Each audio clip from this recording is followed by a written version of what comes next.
This is Democracy Now!, democracynow.org, the War and Peace Report. I'm Amy Goodman with Juan Gonzalez. We turn now to the acclaimed Holocaust and genocide scholar Raz Segal. 8 months ago, the Israeli-American historian became one of the first scholars to accuse Israel of committing genocide in Gaza. Professor Segal laid out his case in a widely read article for Jewish Currents, headlined, "A Textbook Case of Genocide." The piece's subtitle was, "Israel has been explicit about what it's carrying out in Gaza. Why isn't the world listening?" Professor Segal went on to give numerous interviews, including to us on Democracy Now! We need to recognize what's going on around us, what's unfolding in front of our eyes, which is really a textbook case of genocide, with the rhetoric, with the actions, with everything involved. Segal's description of Israel's war on Gaza as a genocide has now cost him a job. Last week, the University of Minnesota withdrew an offer to Segal for him to head the school's Center for Holocaust and Genocide Studies after 2 of the center's board members resigned to protest his hiring. The school's decision also came after the Jewish Community Relations Council of Minnesota and the Dakotas launched a campaign to block Professor Segal from getting the job. The group described him as a, quote, extremist. Raz Segal joins us now. He's currently Associate Professor of Holocaust and Genocide Studies at Stockton University in New Jersey, and Endowed Professor in the Study of Modern Genocide. He's joining us from Bulgaria. Welcome back to Democracy Now!, Professor Segal. Can you explain exactly what happened? And is there a chance you will be re-offered this job? Thank you, Amy, for inviting me again to the show. What happened is that there was a completely regular hiring process in a public university. There was a public announcement of the job. There were applications. There were Zoom interviews. There were campus visits. There was actually significant community engagement also during this process. And then eventually the search committee deliberated and made a recommendation to hire me to the interim dean of the College of Liberal Arts. I was then, on the 5th of June, sent an official job offer. And then, as you described, 2 professors who were formerly on the advisory committee of the Center for Holocaust and Genocide Studies at the University of Minnesota resigned, and together with the Jewish Community Relations Council of the Minnesota and the Dakotas, put a lot of pressure, which was really hateful campaigns of lies and distortions against me, and based on their political position and support of Israel. And on 10th of June, so within days, right, the interim president of the University of Minnesota sent me an email withdrawing the job offer. And in that letter of withdrawal, did the interim president give a reason? Yeah, he said that due to the public-facing role of the Center for Holocaust and Genocide Studies and its director, community members have come forward with some concerns, and that was given as the reason for the withdrawal. And it's important to say, of course, that this is a crude and very dangerous political legitimization, right, of a political interference in an absolutely legitimate hiring process in a public university. It's, completely unacceptable that a political pressure group, the JCRC of the Minnesota and the Dakotas here, and a political position of support of Zionism and the state of Israel, right? Especially, of course, at a time when Israel is committing the crime of genocide for 8 months now, right? But regardless, actually, any political position, any pressure group is not a criteria, should not be the defining factor in a hiring process. And certainly, once an official job offer has been made, this actually might be a case of discrimination, because I'm targeted here specifically as an Israeli-American Jew, and I'm targeting it because of my identity as a Jew who refuses the narrowing down of Jewish identity to Zionism and to support of Israel, whatever it does, which is the position of the JCRC of the Minnesotas and the Dakotas, and its claim to speak for all Jews in the Twin Cities, which is absolutely false. I mean, I've received hundreds of emails in support, including from many Jews in the Twin Cities, who say explicitly that the JCRC does not speak for them, does not represent them. A community letter from within and outside the university in Twin Cities, and again, including many, many Jews, have now attracted more than 500 signatures.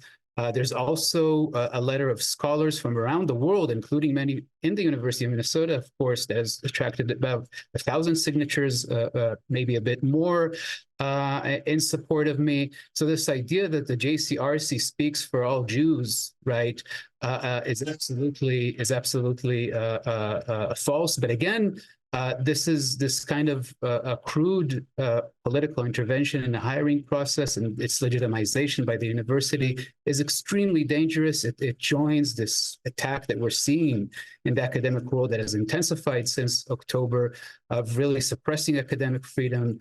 And this is a very, very dangerous sign. That's the reason that students and faculty members across the University of Minnesota, not only the College of Liberal Arts, are furious at this decision of their interim president, and are not willing to accept it. And among the people who have been supporting you have been some scholars in Israel who may not agree with your characterization of what Israel is doing in Gaza as genocide, but still believe that you're being treated unfairly? Absolutely. The letter of the scholars that I mentioned, that has, again, a bit more than 1,000 signatures right now, has many many Jewish scholars, of course, but many Israeli Jewish scholars in universities in Israel. Many of them do not necessarily agree with my interpretation of Israel's attack on Gaza, but understand the very dangerous precedent here, and are very fearful of the implications. And of course, what we're seeing in terms of suppression of academic freedom in Israel is in many ways related to this. So I think that's also in their minds. But yes, many Israeli Jewish scholars also support me. So just looking at Minnesota Public Radio, they said hundreds of professors have signed a letter condemning the university's decision. The University of Minnesota's chapter of the American Association of University, AAU, sent a letter to the administration. And then looking at a response from the spokesperson for the University of Minnesota, they said, members of the university community have come forward to express their interest in providing perspective on the hiring of the position of Director of the Center for Holocaust and Genocide Studies. Because of the community-facing and leadership role the director holds, it's important that these voices are heard. So if you can respond to that. And also, Professor Segal, they're still offering you, what, an assistant professorship at the University of Minnesota, but withdrew your offer as director, or not? No. And the day on 10th of June, when the interim president withdrew the entire offer, all of it, I was still, the provost called me and said that the university is still interested in offering me the academic position in the history department of tenured associate professor. That was in the original offer as well. But I've not yet received any revised offer. So currently, what the situation currently is that the official offer was officially withdrawn, and there's nothing besides that at this point. That's one issue. Look, the response of the university is ridiculous. This was a completely of the leadership of the university. It's important to say, as I said, faculty and students across the university overwhelmingly. I mean, Professor Painter and Chahot, the two professors who resigned from the advisory board of the center and started this scandal, right, are absolutely unrepresentative of faculty and students in the university.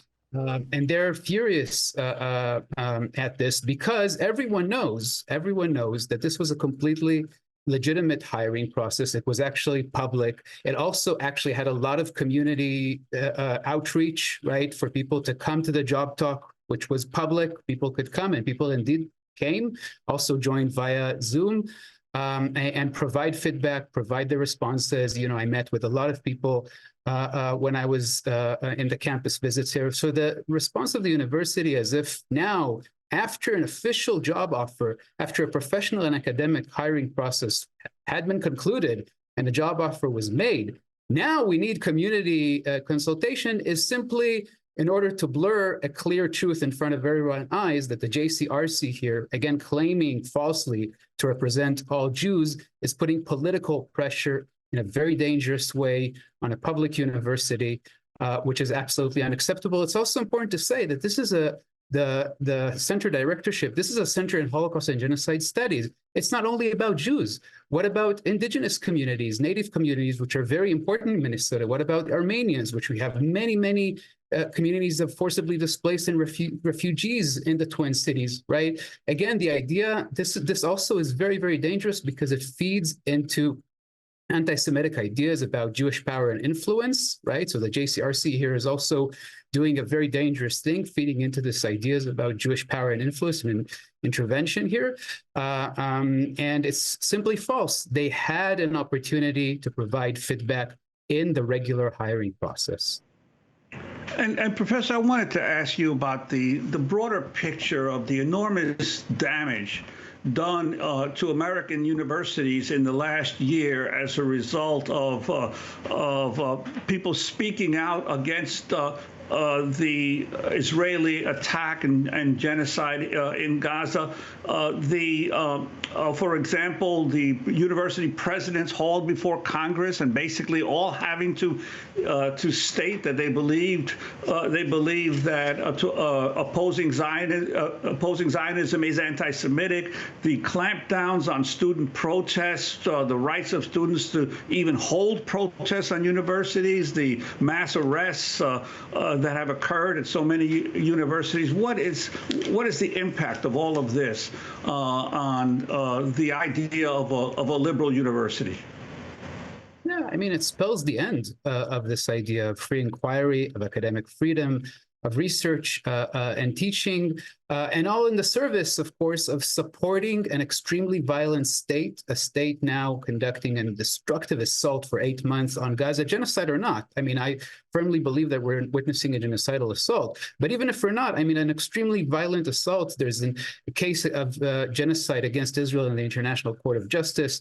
The chief prosecutor of the International Criminal Court, Karim Khan, has requested arrest warrants against Israeli Prime Minister Benjamin Netanyahu and Israel Defense Minister Yoav Gallant on war crimes and crimes against humanity. I mean, an international outcry. Dozens of Holocaust and Genocide Studies scholars, not only me, who have spoken about genocide in Israel's attack on Gaza, or at least the serious risk of genocide in Israel's attack on Gaza. So all this in the service of supporting a violent state and also supporting, again, this very dangerous idea that the only way to be Jews today is to be Zionists and to support Israel. And as I said, the opposite is true. It's not that criticizing Israel is anti-Semitism, not at all. Criticizing the people who criticize Israel in this way, this is anti-Semitic. This is an attack on Jewish identities. This is an attack actually on people who are aiming to criticize a violent state in order to protect a group facing state violence, which is actually very much in line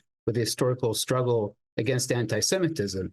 So this is really a world turned upside down, and in the frame of this world turned upside down, we also see the end of the academic world, of academic freedom, of free inquiry, of teaching and research. It's very dangerous, and that's why so many people in the University of Minnesota, across actually the academic world in the US and around the world, right, within and outside academia, are actually mobilizing now in support of me. But this is, not about me anymore, right? This has far more significant implications and consequences.